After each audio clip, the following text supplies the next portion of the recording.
If spirits cannot multiply, it means that Eve was supposed to give birth to children. And you pile them up and you wait for God to come down and breathe again into all those children. But when you see yourself being able to bring out a physical baby who is already breathing, which means something again has multiplied itself, which is not just your physical body, even your spirit. Which means the process of multiplication was not successful. You messed it up somewhere. You will not keep that baby. That baby will never grow. Because something from within you, another part of you never multiplied itself. It was just the physical body, but your spirit never multiplied itself into another spirit. So a baby is born but dead. You have to bury even the flesh. So both of you should equally reproduce. If you bring out a baby now, a spiritual baby, which is spiritual without a body, you can't even, you won't even know. That child is not recognized.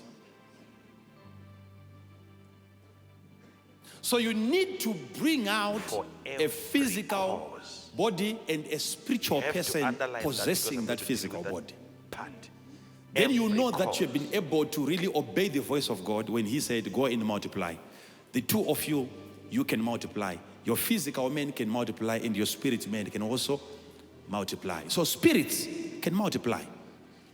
So that's why they argue, they say it can't be the angels having a relationship with the daughters of men and they are bringing out children. Angels cannot do that. Who said they can't? When you hear them saying that, it's because angels are spirits, but I'm showing you now how spirits can also multiply. So look at this. Look at this.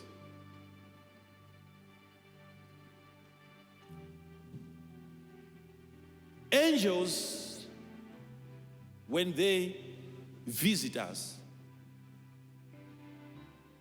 there are times when I know myself, I go to a service. There are certain places that I look at sometimes when I'm ministering. There are times when I see empty chairs. Right? At first, when there was a time when I would see those chairs and I was wondering, why do we have an empty chair? I never saw anyone leaving the place. Some are already in the overflow, but why do we have an empty chair? There were days when I used to wonder, and I really wanted to invite some of these guys and ask them a lot of questions. How come we have an empty chair right at the center? What is it doing over there? Until the Lord began to open my eyes, and I began to see that we had people that we thought were people that would always come. They are the first to arrive in all of our services. You see them coming, they have their own Bibles. They are taking notes. They are not humans at all. There are people that you meet in this church only once.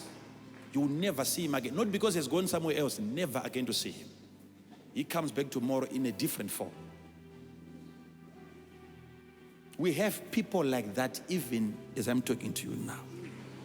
They come, they sit with us.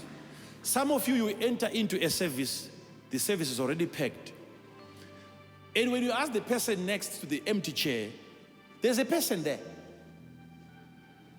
That's why he went to the next chair, because there was somebody sitting there, and yet when I look at it in the spirit, I can almost point them out.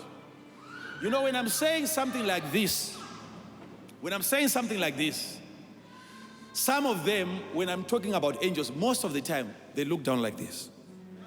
Every time when I want to talk about angels and they are there, you just see they just go, all of them at once, they just go like this.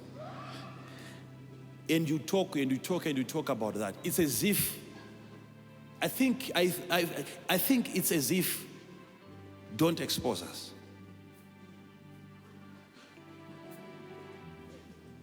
Okay?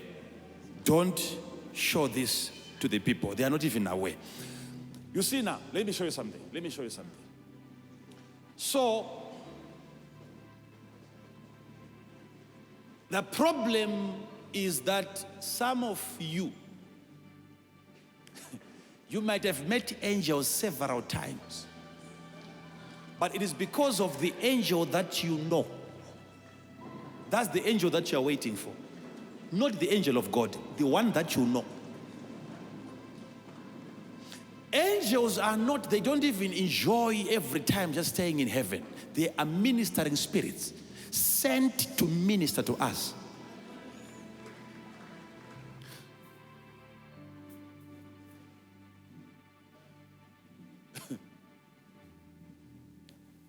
So these angels came down and started moving around, sleeping with women. And those women got pregnant. Now, because you understand that spirits can multiply themselves, can they reproduce? Not in heaven, but on the earth. Just like yourself, you are a spirit on the earth and multiply yourself. Take it that way. So,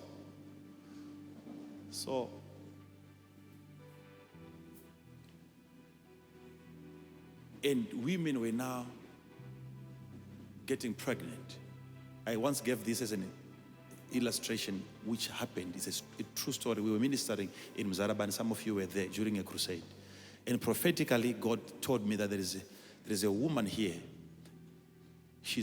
Every time she's pregnant. But every time when she prays, the pregnancy just disappears and it comes back. And the Lord said to me openly, it is because of a spirit that is sleeping with her. And she's physically getting pregnant. You can actually see that the woman is pregnant only because of a spirit. So if spirits can do that,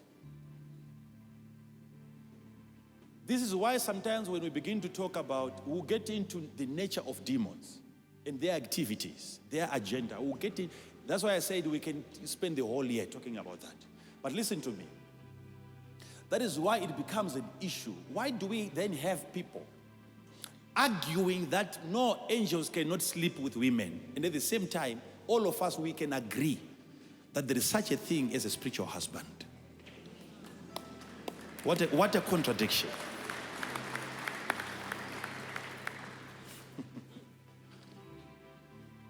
A spiritual husband can visit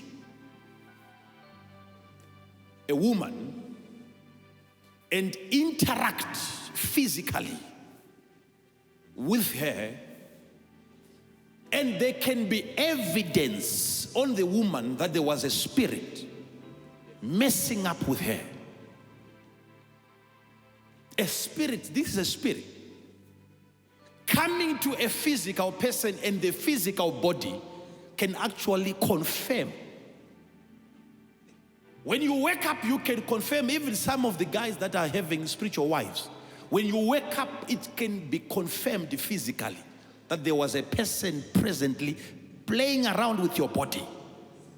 Your physical body, if your physical body can confirm by whatever comes out, it can also confirm by whatever is conceived. Your physical body, when it interacts continuously with the spirit, there can be some changes on a physical body because of a spirit that is visiting you. So who said spirits cannot reproduce? For every cause. So up to now, I was bothering our doctors here. And I said, I want you to do a research. Please help me on this one. I want to know where fibroids are coming from. Yes, there might be some scientific explanations to that and so on, but that thing, it's a living thing. It grows. It's like a baby.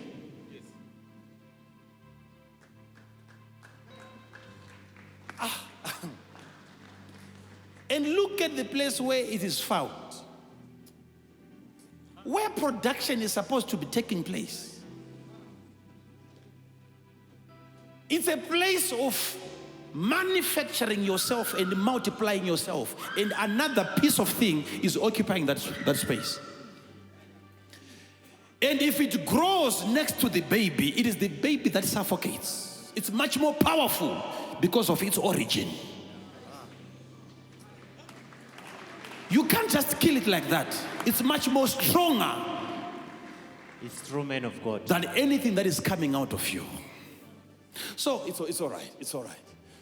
I'm trying to make people to understand that these things were not like this some years back. Why is it multiplying just like that?